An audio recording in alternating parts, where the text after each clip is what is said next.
The wind, a thin, keening sound, scoured the dust from the parched yard, swirling it against the weathered planks of Elias Thorne's cabin.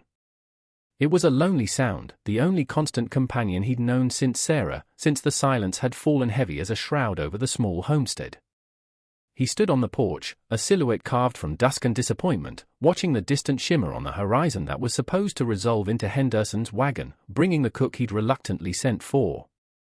Mrs. Peterson, the letter had said, stout, capable, and, most importantly, willing to work for keep and a meager wage at the edge of nowhere. His hands, gnarled and calloused from years of wresting a life from this unforgiving land, clenched on the porch rail. The stove inside was cold, the coffeepot empty. His meals had become a grim ritual of hardtack and jerky, a penance for a life that felt hollowed out. The shimmer resolved itself not into the sturdy form of Henderson's freight wagon, but into a smaller, more desperate shape, a lone figure stumbling along the rutted track, too small, too frail to be the woman he expected. Elias squinted, his gaze sharpening. It was a girl, or barely a woman, clutching a meager bundle to her chest. Her dress was torn, stained with the grime of long travel, and she moved with a peculiar, swaying gait that spoke of utter exhaustion. As she drew closer, his breath caught. She was young, her face a pale oval beneath a fall of lank, dark hair, eyes wide and haunted like a startled deer's. And she was with child, heavily so. He saw it in the swell beneath the threadbare fabric, the protective curve of her arm. He'd seen that look on Sarah, that inward gaze of a woman carrying life. The comparison struck him like a physical blow, a fresh stab of an old, unhealed wound. This was not Mrs. Peterson. This was a wraith, a fugitive from some unseen sorrow, blown to his doorstep by the same cruel wind that gnawed at his eaves. She stopped a few yards from the porch, swaying, her breath coming in shallow rasps. Her eyes, shadowed with a terror that went deeper than mere fatigue, fixed on him, unblinking. She didn't speak. He said nothing, the words of inquiry dying in his throat. What was there to ask that wasn't already written on her ravaged face? The silence stretched, thick with unspoken questions and the vast, indifferent hum of the plains. He thought of Sarah's empty garden, the small, hopeful shoot she'd coaxed from the stubborn soil, now choked with weeds. He thought of the cradle in the loft, gathering dust, a monument to a future that had never arrived. This girl, this child-woman, was an aberration, a disruption to the sterile order of his grief. Yet, there was something in her profound vulnerability that disarmed the harshness he'd cultivated. He'd waited for a cook, a practical solution to a practical problem. He'd received a wound, raw and bleeding, laid bare before him. He grunted, a sound that was neither welcome nor dismissal, and turned, the screen door groaning in protest as he pushed it open. He moved towards the cold stove, his boots heavy on the wooden floor. He could feel her gaze on his back, a palpable weight. He did not look back. He busied himself with the kindling, the familiar ritual, a small anchor in the sudden storm of her arrival. The scrape of the match, the hesitant flicker of flame, these were known things. Her presence was not. After a long moment, he heard the faintest creak of the porch boards, then the whisper of the screen door opening and closing, so softly he might have imagined it. He did not turn. He simply added another log to the nascent fire, the scent of pine pitch a sharp, clean counterpoint to the stale air of the cabin, an air now subtly changed, charged with a new, unwelcome, and undeniable life. The water for coffee, when he finally poured it, seemed to hiss with a different note. The town, what little there was of it, would talk. He knew that. Another burden for a man already carrying too many. But the girl was here, a shadow in the corner of his kitchen, and the wind outside seemed to howl a little louder, as if acknowledging the shift in the desolate landscape of his life. He found her, later, huddled on the worn rag rug before the hearth, not asleep but utterly still, her eyes fixed on the flames. He placed a tin plate of warmed beans and a piece of day-old bread beside her. She didn't look at him. She didn't move. He retreated to his own chair, the silence pressing in, broken only by the crackle of the fire and the unsteady rhythm of her breathing. He wondered what demons chased her, what brought her to this precipice. He wondered, with a cold dread, what she carried within her beyond the obvious. For a moment, her eyes met his across the flickering light, and in their depths, he saw not just fear, but a desolation that mirrored his own. Then she looked away, her hand instinctively going to her belly.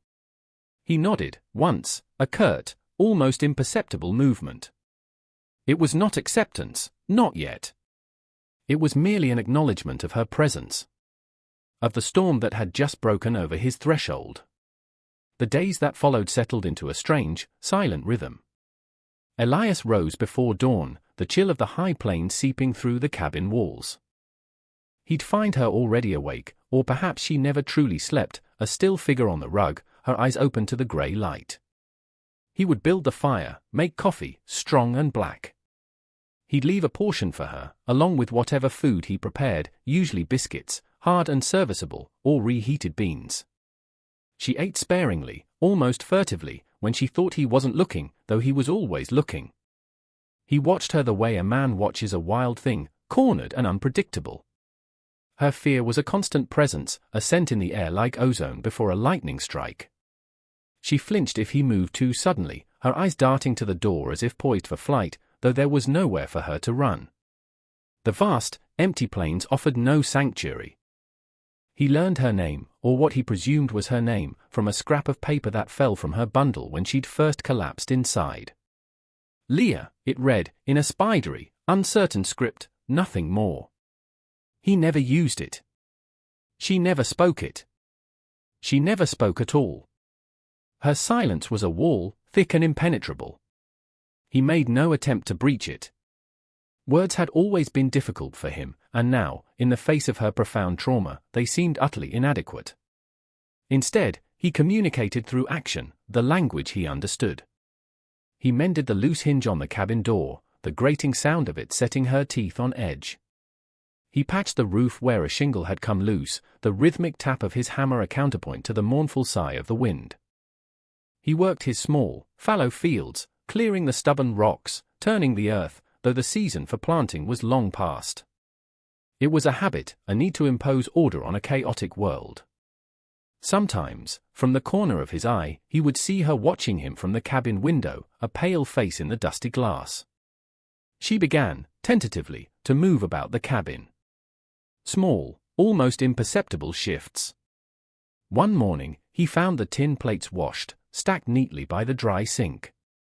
Another day, the rug was shaken out, the crumbs swept from the hearth.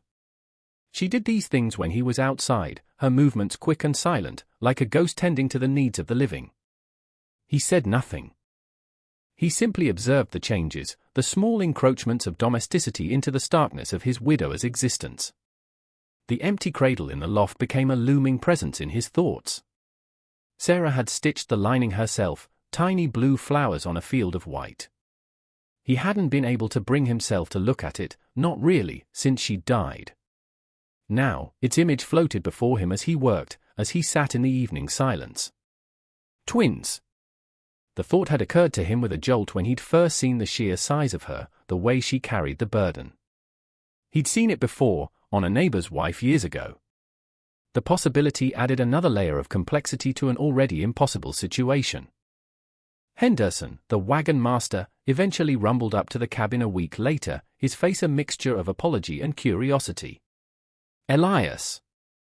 Heard you got company. Different than expected, Elias just grunted, taking the small sack of coffee beans and flour Henderson offered. Mrs. Peterson took ill. Sent word last minute. Henderson's eyes flickered towards the cabin, where Leah was no doubt hidden, invisible. This one, she ain't from around here, no, Elias said, his voice flat. Anything else, Henderson? Henderson, sensing the stone wall, shrugged. Just supplies. Town's buzzing, though. You know how it is. Our Elias knew. The community, such as it was, all a handful of scattered homesteads and the dusty collection of buildings that called itself Redemption Gulch, would be alive with speculation. A lone man, a pregnant girl appearing from nowhere. Their imaginations would fill in the sordid details. He didn't care for their gossip, but he knew it could turn mean, could bring trouble he wasn't prepared for. One evening, as a chill wind whipped around the cabin, presaging an early autumn, he found a small, mended tear in his work shirt laid out on his cot. The stitches were tiny, neat, almost invisible. Sarah had sewn like that. He picked up the shirt, the rough fabric suddenly soft in his calloused hand. He looked towards the corner where Leah sat, her head bowed over some unseen task in her lap, perhaps another small act of mending. Her hands, he noticed, were chapped and raw, but they moved with a delicate precision. He said nothing. He merely hung the shirt on its peg, the small, repaired patch facing inwards. The silence in the cabin that night felt different, less like a void and more like a held breath. He found himself listening for the soft sounds of her movements, the almost inaudible sigh of her breath. The fear was still there, in the air, in her eyes, but beneath it, something else was stirring, something fragile and tentative, like the first green shoot pushing through frozen ground. He wondered if this was what healing felt like, not a grand pronouncement, but a series of small, mended things. The whispers from Redemption Gulch grew louder, carried on the autumn wind like dry leaves skittering across the hardpan. Elias heard them when he went for supplies, the way conversations died when he entered Miller's Mercantile, the way eyes followed him, cold and assessing. Martha Miller, the storekeeper's wife, a woman whose face was a roadmap of prairie hardships and quiet wisdom, was the only one who met his gaze directly. Her own held a measure of concern, perhaps, but no judgment. "She keeping well?" Martha had asked once, her voice low as she weighed out his flour. Elias had just nodded. "Babies need things," Martha had continued, almost to herself, her gaze distant. "Old Mercy down the hollow, she's a midwife." If the time comes sudden, he'd nodded again, the words lodging in his chest like stones. He knew about Mercy, a reclusive woman rumored to possess knowledge of herbs and birthing. The thought of Leah's time, of the inevitable crisis it would bring, was a constant, dull ache in the back of his mind. He'd begun to make small, almost unconscious preparations. He'd cleared a space in the corner of the main room, near the stove where it was warmest. He'd even, one afternoon, found himself in the loft, his hand resting on the dusty frame of Sarah's cradle. The blue flowered lining was faded, but intact. He'd run his thumb over the tiny, perfect stitches. The memory of Sarah, her laughter, the hope they'd shared, washed over him, so potent it nearly buckled his knees. He'd retreated from the loft, shaken, the cradle remaining untouched, yet its presence now filled the small cabin. Leah's pregnancy advanced visibly, her movements becoming slower, more deliberate. There were days she barely rose from the rug, her face pale and drawn. He would leave food and water within her reach, his gestures brusque to cover the unfamiliar surge of protectiveness he felt. She still didn't speak, but her eyes, when they met his, held a different quality now. The stark terror had softened, replaced by a deep weariness, and sometimes, a flicker of something that might have been a hesitant trust. Or perhaps it was just resignation. He couldn't be sure. He learned to read the subtle shifts in her posture, the tightening of her lips, the way her hand would press against her side. These were her only communications, a silent language of impending motherhood. One blustery afternoon, a shadow fell across the threshold. It wasn't Henderson. This man was tall and whip-thin, dressed in town clothes that looked out of place against the raw backdrop of the plains. His face was narrow, his eyes like chips of obsidian, cold and sharp.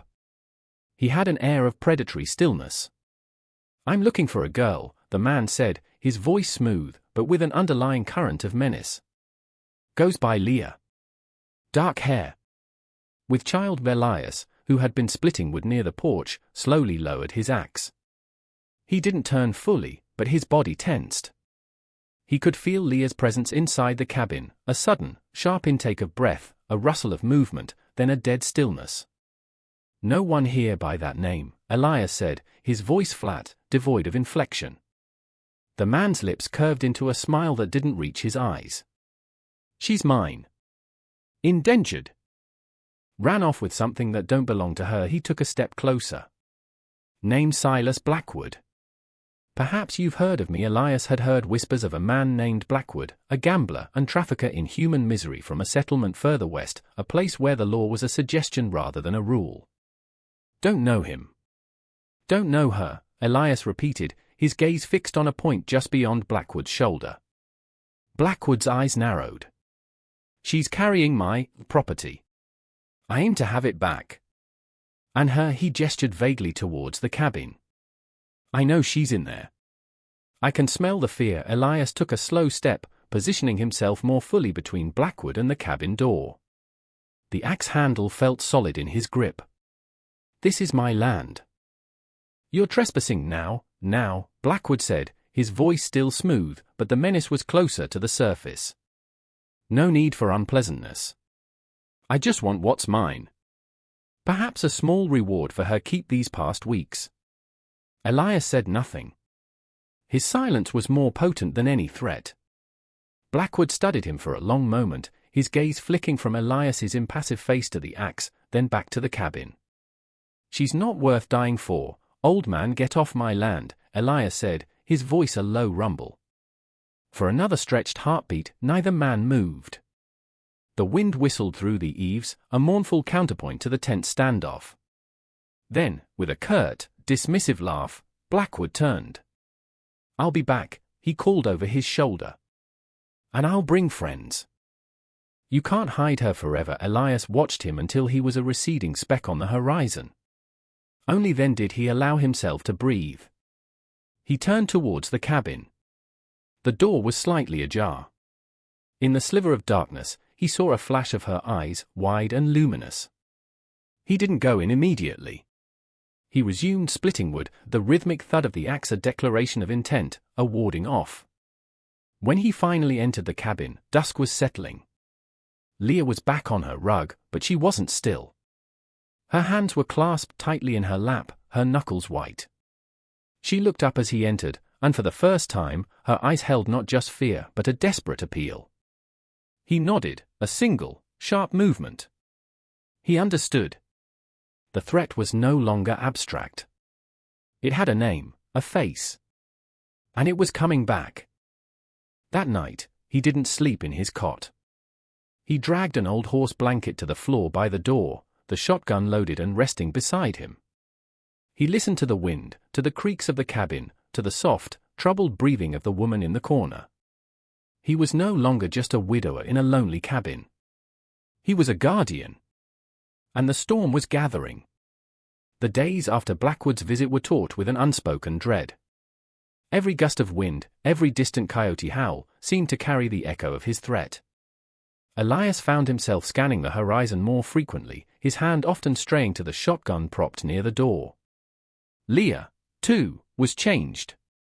The tentative calm she had begun to acquire was shattered, replaced by a heightened state of anxiety. She moved like a phantom, starting at every unexpected sound, her eyes constantly darting towards the windows, the door. Her silence, once a shield, now felt like a suffocating blanket of fear. Yet, within that fear, a new resolve seemed to harden in Elias. He had made a silent promise, not to her, but to himself, to the memory of Sarah, to whatever shred of decency remained in this harsh world. He would protect this girl, these unborn children. He began to reinforce the cabin. He secured the shutters more firmly, checked the door latch, ensuring it was strong. He even, in a moment of grim practicality, dug a small root cellar under the floorboards in the far corner, a place to hide if the worst came to pass.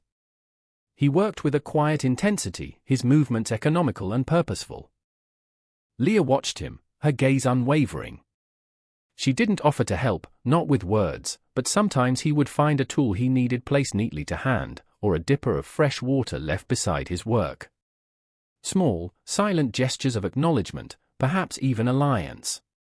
One afternoon, as a storm gathered in the west, mirroring the turmoil in their lives, he finally ascended to the loft. The air was thick with dust and disuse. He walked to the cradle, Sarah's cradle. He ran his hand over the smooth, worn wood. With a deep breath, he lifted it. It was lighter than he remembered, or perhaps he was stronger. He carried it down the narrow ladder, a strange procession into the main room.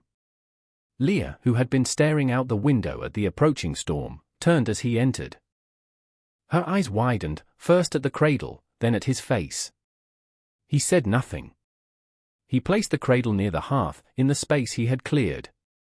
He wiped it down with a damp cloth, the faded blue flowers in the lining appearing a little brighter. He then went outside and returned with an armful of Sarah's old quilts, stored in a cedar chest. He chose the softest one, a patchwork of faded calico, and folded it carefully into the cradle. 2 lives. He knew, with a certainty that settled deep in his bones, that she carried 2. The cradle suddenly seemed too small, yet impossibly large in its significance. Leah approached slowly, hesitantly, as if drawn by an invisible thread. She reached out a trembling hand and touched the edge of the cradle, her fingers tracing the carved wood. Her gaze was fixed on the soft lining, the small space that would soon hold new life. A single tear traced a path through the dust on her cheek. It was the first overt display of emotion he had seen from her, beyond fear. She looked up at him, her lips parted as if to speak, but no words came. Instead, she simply nodded, a slow, profound acknowledgement that transcended language. The storm broke then, the sky unleashing a torrent of rain and wind that battered the small cabin. The light inside grew dim, the only illumination coming from the fire Elias built high in the hearth. The wind howled like a banshee, rattling the shutters, testing the strength of their small fortress. And then, Leah gasped. A sharp, indrawn breath. She clutched her belly, her face contorting in a spasm of pain. Her eyes, wide and terrified, sought his. Now, he mouthed, the word lost in the roar of the storm. She nodded, her breath coming in ragged pants. Panic, cold and sharp, lanced through Elias. Mercy, the midwife, was miles away, across a landscape now impassable. There would be no help from the town, no Martha Miller with her calm experience. They were alone. Utterly alone. He moved to her side, his mind racing. He remembered snippets of conversations from his youth, things Sarah had told him, things he'd overheard. It was a jumble of half-forgotten lore, wholly inadequate for the reality confronting him. Water, he managed, his voice hoarse. Hot water. Linens. He stoked the fire, set the largest kettle to boil, his hands clumsy but driven by a desperate urgency. He pulled clean rags from their meager store, his thoughts a chaotic whirl. Leah cried out again, a low moan that was swallowed by the storm. He knelt beside her, taking her hand. It was cold, clammy. Her knuckles were white where she gripped his. Breathe, he said, the word rough. Just breathe. He didn't know what else to say. He was a farmer, a mender of fences and plows, not a bringer of life.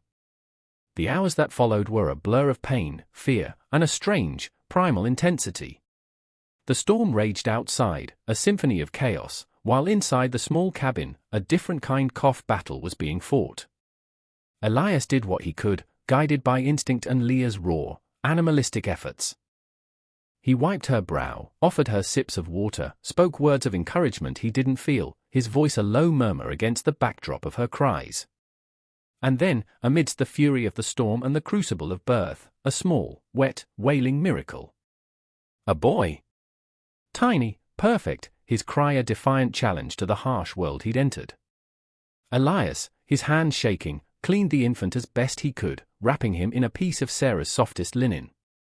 He laid the baby on Leah's chest. Her eyes, dazed and exhausted, focused on the small bundle. A faint smile touched her lips. But it wasn't over.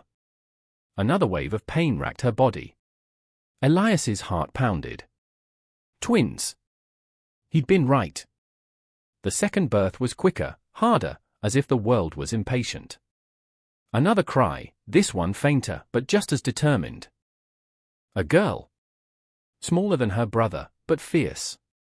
He tended to her, his movements more practiced now, though his heart was a wild drum against his ribs. He laid her beside her brother.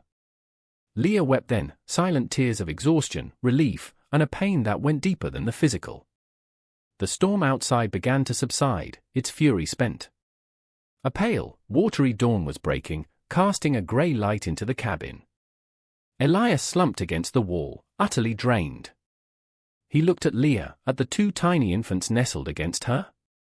A profound sense of awe, tinged with an almost unbearable sorrow for all that had been lost and all that had just been found, washed over him. Leah's eyes met his. And then, she spoke. Her voice was a mere whisper, cracked and hoarse, but it was the most beautiful sound he had ever heard. "Thank you," she breathed. Just 2 words. But they held a universe of meaning. He could only nod, his throat too tight for speech.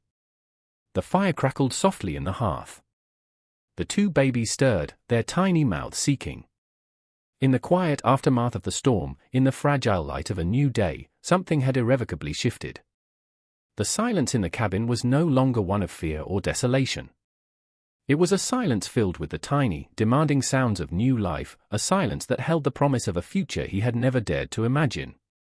The weeks that followed the twins' birth unfolded in a rhythm of exhaustion and quiet wonder.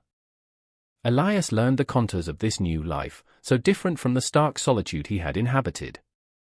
The cabin, once a monument to his grief, was now filled with the constant, demanding presence of the infants of a boy, whom Leah quietly named Samuel, after a brother she'd lost, and a girl, whom Elias, after much internal deliberation, found himself calling Hope.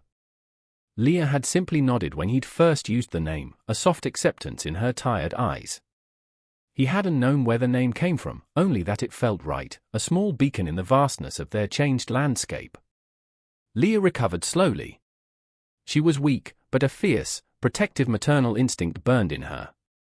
She tended to Samuel and Hope with a devotion that was both tender and resolute. Elias took on the tasks she couldn't manage, hauling water, chopping endless stacks of wood for the constantly burning fire, cooking meals that were simple but nourishing.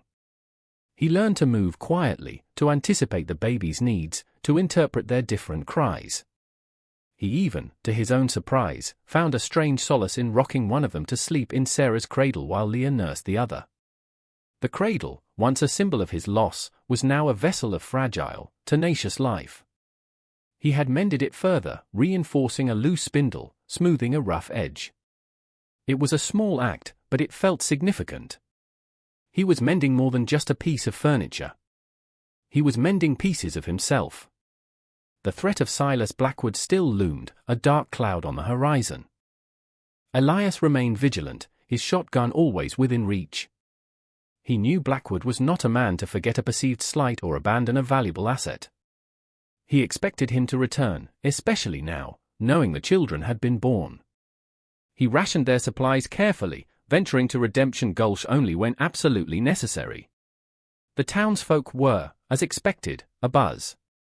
Martha Miller, however, proved to be a quiet ally. On one of his rare trips for flour and salt, she had pressed a small bundle into his hands. For the little ones, she'd said, her gaze kind. Inside were knitted caps and soft woolen blankets.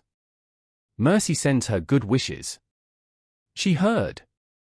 The wind carries news, even to her hollowed. Elias had merely grunted his thanks, but a warmth spread through his chest. Not everyone was judgmental. Not everyone was unkind. One crisp morning, as the last of the autumn leaves clung to the cottonwoods by the dry creek bed, he saw a dust cloud in the distance. Not Henderson's familiar plume. This was different, faster, more purposeful. His gut tightened. He moved quickly, barring the door, checking the shutters. He handed Leah the old, heavy pistol he kept loaded in a drawer, its metal cold and purposeful. Her hand was surprisingly steady as she took it.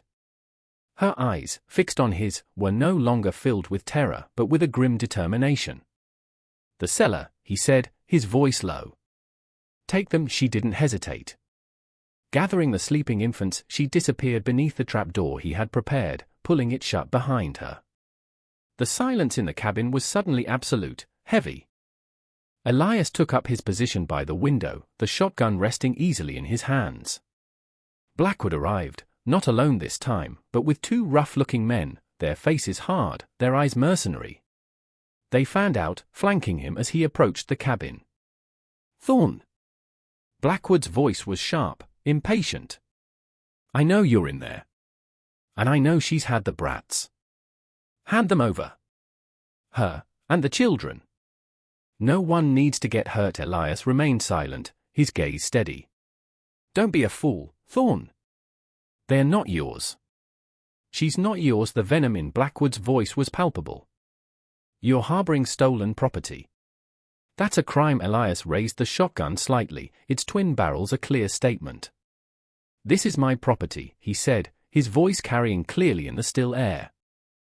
"And you're not welcome on it." Blackwood laughed, a harsh, grating sound.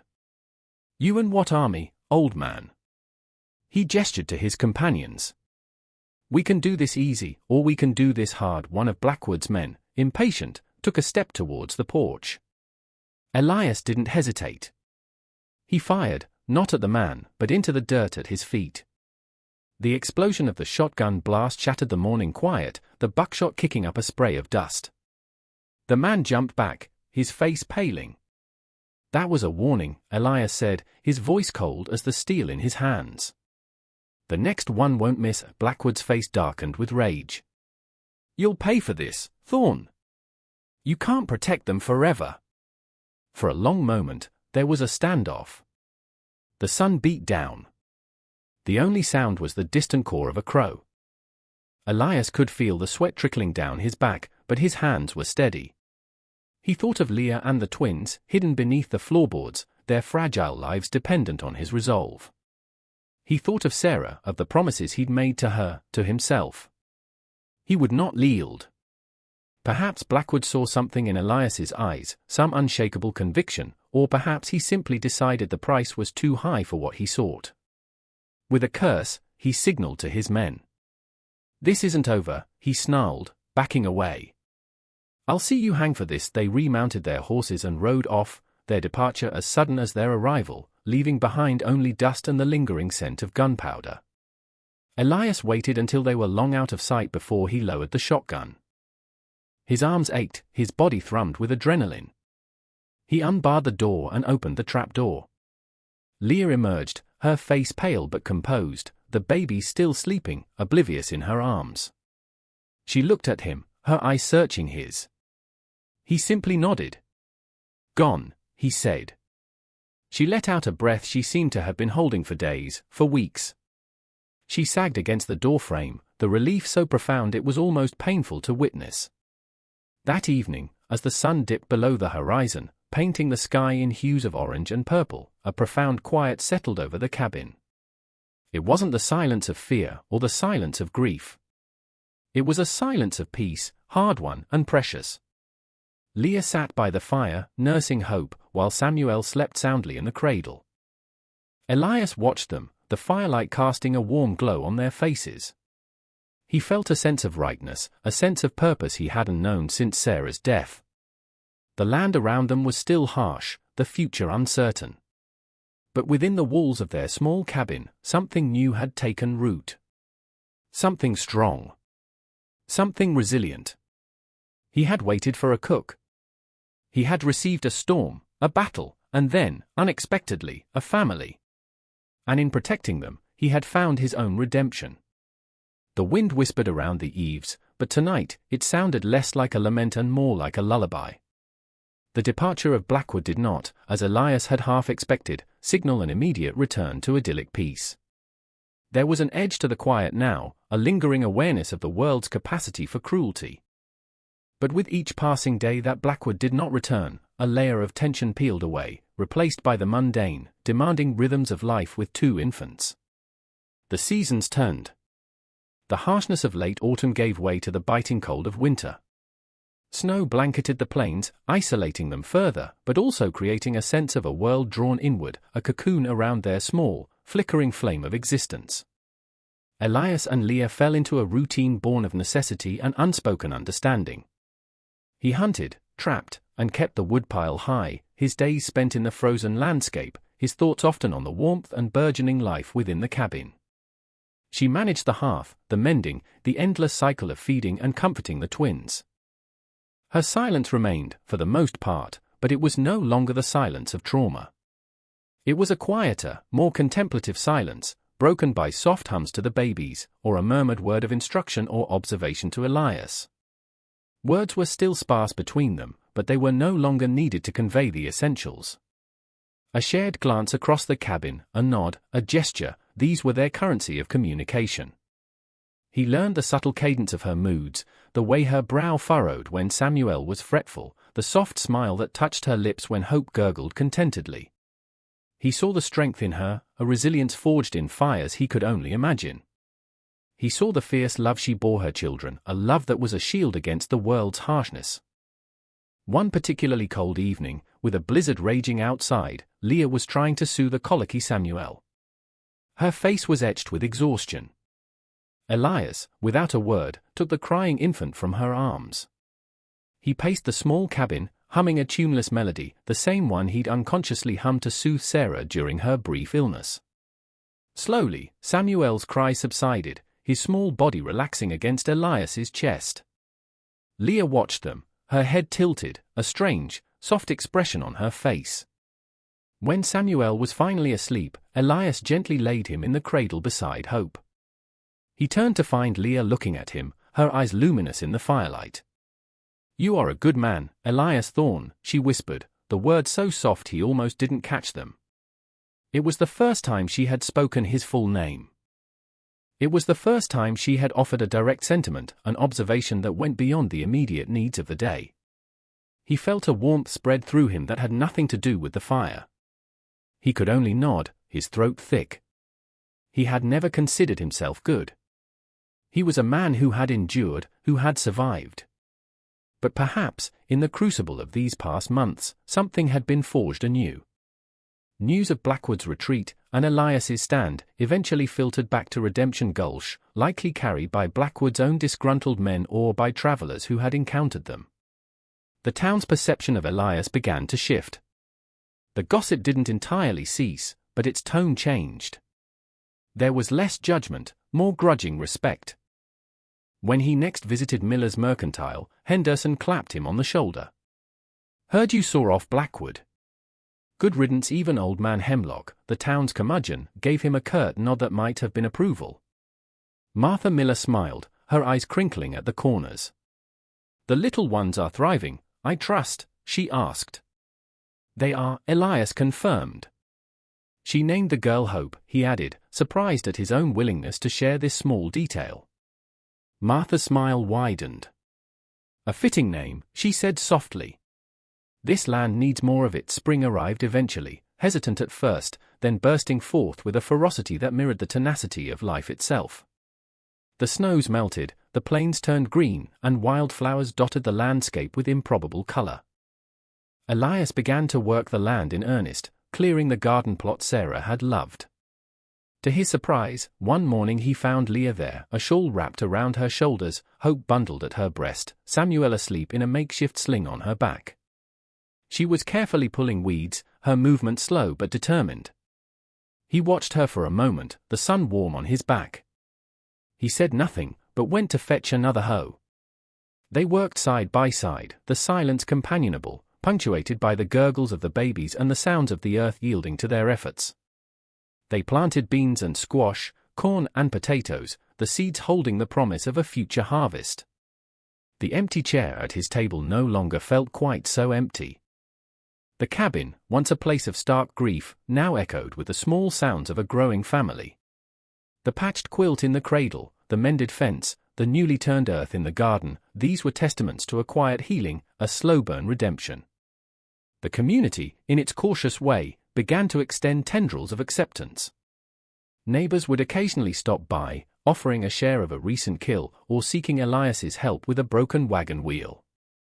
They would nod to Leah, their curiosity tempered now with a measure of respect for the woman who had survived so much, for the family that Elias was so clearly protecting.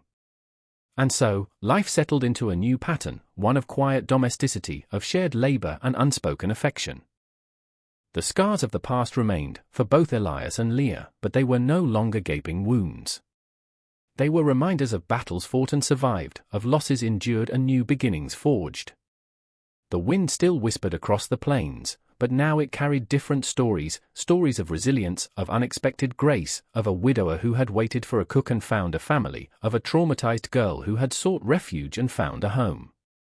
And reader, if you have ever stood at the precipice of despair, if you have ever felt the weight of a silence too heavy to bear, then you know the profound power of a single, unexpected flicker of light. You understand that sometimes, the greatest strength is found not in grand pronouncements, but in the quiet, tenacious act of mending what is broken, of planting seeds in barren ground, of opening your door, and your heart, to the storms that bring not just devastation, but the cleansing rain that allows new life to bloom. For in the harshest landscapes, both of the earth and of the soul, hope, like the most resilient wildflower, can indeed find a way to take root and flourish.